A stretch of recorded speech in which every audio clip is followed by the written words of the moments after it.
शरद पवारांनी आतापर्यंत 82 जागांवर आपले उमेदवार घोषित केलेत। यातल्या साधारण 34 जागा हे शरद पवार अजित पवारांच्या विरोधात लढवतात। भाजप विरोधात शरद पवारांची राष्ट्रवादी 30 जागा लढवतीये, तर 12 जागांवरचे सामने अद्याप निश्चित झालेले नाहीयेत। दुसरीकडे एकनाथ शिंदेंनी 65 जागांवरचे उमेदवार हे आतापर्यंत घोषित केलेत। यामध्ये एकनाथ शिंदे जवळपास 40 जागा या ठाकरेंच्या विरोधात लढवतायत। तसा हा आकडा 42 होतो, पण दिग्रजची एक जागा काँग्रेसकडे आणि भूम परांडेची एक जागा शरद पवारांकडे शिफ्ट झाली तर आकडा 40 इतका होतो। एकनाथ शिंदे काँग्रेस विरोधात 13 जागा लढवतायत, तर 7 जागांवरचे सामने अजून निश्चित झालेले नाहीयेत। आता परत एकदा उजळणी करूयात। शरद पवार अजितदादांच्या विरोधात 34, भाजप विरोधात साधारण 30 आणि शिंदेंच्या विरोधात 6 जागा लढवताना दिसतात, तर एकनाथ शिंदे ठाकरेंच्या विरोधात 40, काँग्रेस विरोधात 13 आणि पवारांच्या विरोधात फक्त 6 जागा लढवतात। आता शरद पवारांनी 82 जागांवर उमेदवार दिलेत। अजून काही जागा धरल्या तरी शरद पवार जास्तीत जास्त 90 जागा लढवतील, एकनाथ शिंदे 75 किंवा 80 जागा लढवतील। म्हणजे एक दिवसात अजून किती जागा येतील असं विचारात घेतलं तरी हा आकडा 5 वरून 10 पर्यंत जाईल। आता महाविकास आघाडी आणि महायुती हे एकमेकांच्या विरोधात आहेत। शरद पवार, अजित पवार आणि भाजप विरोधात एकूण 25 पेक्षा अधिक जागा लढवतात आणि शिंदेंच्या विरोधात फक्त 6 जागा। दुसरीकडे एकनाथ शिंदे ठाकरेंविरोधात 41 जागा लढवतात, काँग्रेस विरोधात 13 जागा आहेत आणि पवारांविरोधात फक्त 6। हीच गोष्ट जरा जड जाणारी आहे। म्हणजे काय, तर एकनाथ शिंदे आणि शरद पवार एकमेकांच्या सोबत जास्ती जागांवर लढत नाहीयेत। आता या कमी जागांवरच्या लढाईनं निकालानंतरचं हमखास समीकरण काय बसतं, तर शिंदेंमुळे शरद पवारांचं नुकसान होत नाही आणि पवारांमुळे शिंदेंचं नुकसान होत नाही। मध्यंतरीच्या काळात या दोन्ही नेत्यांच्या झालेल्या भेटीगाठी, झालेल्या चर्चा आणि आता दोन्ही नेत्यांचा एकमेकांच्या विरोधात कमीत कमी उमेदवार देण्याचा पॅटर्न, ही गोष्ट एका नव्या समीकरणाकडे बोट दाखवतीये का? नेमकं शिंदे पवारांमध्ये काय घडतंय समजून घेऊयात आजच्या व्हिडिओतनं। नमस्कार, मी आरती आणि तुम्ही बघताय बोल भिडू। शिंदे पवार हे एकमेकांसमोर जागा वाटप आणि मित्रपक्षांना जागा सोडण्याच्या त्यागामुळे एकत्र आले नाहीत की ठरवून आले नाहीत, हे समजून घेतलं तर आपल्याला हे कोडं सोडवता येतं। आता एकनाथ शिंदेंनी गत टर्ममध्ये राष्ट्रवादी विरोधात लढून जिंकलेल्या जागा होत्या 13।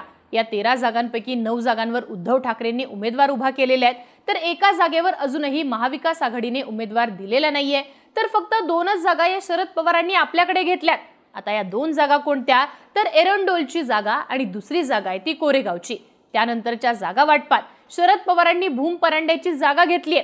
म्हणजे शिंदे विरुद्ध पवार हा सामना गत टर्म मध्ये ज्या 13 जागांवरती झालेला होता, यावेळी सुद्धा तो 13 जागांवरती व्हायला हवा होता, त्याची संख्या झालीये 3 इतकीच। आता शरद पवारांनी सोडलेल्या यातल्या जागा कोणत्या, तर चोपडा, देवळाली, कर्जत, कुर्ला, नांदगाव, पाटण, राधानगरी, रत्नागिरी आणि वैजापूर। यापैकी काही ठिकाणी शरद पवारांनी आपले उमेदवार हे ठाकरेंना दिलेत, पण काही ठिकाणी राष्ट्रवादीच्या तुल्यबळ उमेदवारांना शांत सुद्धा बसवले। जसं की पाटण विधानसभा, इथं पाटणकर विरुद्ध देसाई हा पारंपरिक सामना। देसाईंचा पराभव करण्याची क्षमता होती ती फक्त पाटणकरांमध्ये, पण शरद पवारांनी इथनं पाटणकरांना ना ठाकरेंकडे पाठवले ना हर्षद कदम यांच्या उमेदवारीला विरोध केलाय। एका अर्थाने शरद पवारांनी शंभूराज देसाईंना पास देऊन टाकलाय। दापोली असेल किंवा राधानगरी या 2 जागा वगळता शरद पवारांनी आपले उमेदवार उद्धव ठाकरेंना दिलेले दिसत नाही। आता दुसरा फॅक्टर म्हणजे शरद पवारांनी जिंकलेल्या पण शिवसेनेनं गतवेळी हरलेल्या जागा। राष्ट्रवादीनं सेनेच्या विरोधात जिंकलेल्या जागा होत्या 2019 ला 23 इतक्या। यातल्या फक्त 5च जागा म्हणजे 5च आमदार हे पवारांसोबत होते। या 5 जागांवर शिंदेंनी उमेदवार देणं अपेक्षित होतं, पण शिंदेंनी काय केलं, तर यातल्या 3 जागा म्हणजे मुंब्रा कळवा, पारनेर आणि तासगाव कवटे महांकाळ या अजित पवारांना सोडल्या। तर बीड आणि घनसावंगीत अजूनही शिंदेंनी उमेदवार दिलेला नाहीये। बीडची जागा जर भाजपकडे गेली तर शिंदेंना फक्त घनसावंगीची जागा राहते, जिथं ते हिकमत उडान यांना उमेदवारी देऊ शकतात। एकूणच काय, तर 13 + 23 अशा एकूण 36 जागांवर शिंदे विरुद्ध शरद पवार असा सामना अपेक्षित होता, पण शिंदेंनी आपल्याकडच्या जागा या अजित पवारांना सोडल्या, तर शरद पवारांनी आपल्याकडच्या जागा या ठाकरेंना सोडल्या आणि हा सामना आतापर्यंत 6 जागांपुरताच मर्यादित झालाय। आता प्रश्न पडण्यासारखी गोष्ट म्हणजे यातल्या सगळ्या जागा इतक्या सहजपणे सोडण्यासारख्या होत्या का, तर अजिबात नव्हत्या। पाटण असेल, राधानगरी असेल, इथे शरद पवार लढवू शकत होते, तर अगदी घराजवळ असणारी मुंब्रा कळवा शिंदे लढवू शकत होते, पण कमीत कमी जागांवरती समोर येण्याचा पॅटर्न या दोन्ही नेत्यांनी अवलंबलेला दिसतो। आता पुढचा मुद्दा, या दोघांनी एकमेकांसमोर न येण्यात संशय घेण्यासारखं काय आहे? तर गेल्या 2-4 महिन्यात घडलेल्या घडामोडी. जुलै महिन्याच्या शेवटी शरद पवार स्वतः एकनाथ शिंदेंना जाऊन भेटलेले होते. ही भेट सह्याद्री अतिथीगृहावर झाली होती. त्यानंतर लगेचच शरद पवारांनी प्रतिभाताईंना घेऊन मुख्यमंत्री एकनाथ शिंदेंची वर्षा बंगल्यावर भेट घेतली होती. या दोन्ही भेटीतलं अंतर किती होतं? तर फक्त 10 दिवसांचं. तिसरी गोष्ट, मागच्या महिन्यात एकनाथ शिंदे तुझसे बैर नाही, फडणवीस तेरी खैर नाही अशी घोषणा सुप्रिया सुळेंनी आपल्या प्रवक्त्यांच्या बैठकीत दिल्याची बातमी आलेली होती. आता या दरम्यान राज्यात नेमक्या कोणत्या घडामोडी चालू होत्या? तर उद्धव ठाकरे महाविकास आघाडीने मुख्यमंत्री पदासाठी आपलं नाव जाहीर करावं म्हणून दिल्ली दौरा करत दबाव निर्माण करत होते. अदानी प्रोजेक्टच्या संदर्भातनं ठाकरेंनी राळ सुद्धा उठवलेली होती. त्यामुळं कुठंतरी पवारांचं हे दबाव तंत्राचं राजकारण असल्याची चर्चा त्यावेळेस झालेली होती. पण भेटी घेणं, दबाव तंत्र वापरणं ही वेगळी गोष्ट आणि प्रत्यक्षात एकमेकांसमोर एकमेकांचे उमेदवार येऊ न देणं ही वेगळी गोष्ट. त्यामुळेच या दोन नेत्यांच्या मनात नेमकं चाललंय काय हा प्रश्न विचारला जातोय. त्यामुळे एकमेकांच्या विरोधात उमेदवार न देऊन या दोन नेत्यांनी कोणते स्कोर सेटल केलेत हे पाहणं सुद्धा गरजेचं ठरतं. आता सुरुवात करूयात ती शरद पवारांपासून.